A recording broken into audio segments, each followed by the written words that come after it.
दोस्तों नमस्कार, कैसे हैं आप सब? उम्मीद करते हैं आप सब बहुत ही अच्छे होंगे। आपका स्वागत है नेहा भोजपुरिया ब्लॉग में। दोस्तों आज हम सुनाने जा रहे हैं तिलक पे गारी गीत जो गाया जाता है।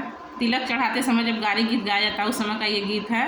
अगर पसंद आए तो कमेंट करके ज़रूर बताएं कि हमारा ये गीत कैसा लगा।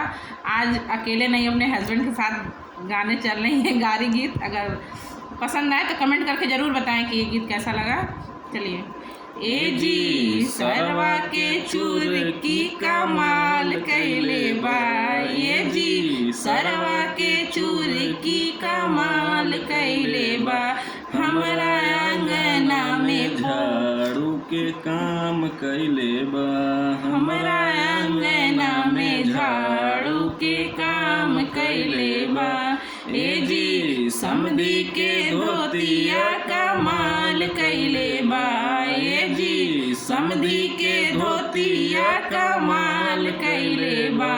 हमारा मड़वा में दरी के काम कैले बा, हमरा मड़वा में दरी के काम कैले बा।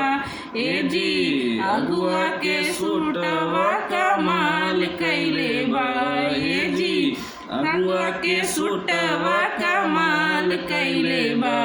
हमारा अंगना में पोछा के काम कैले बा, हमारा अंगना में पोछा के काम कैले बा।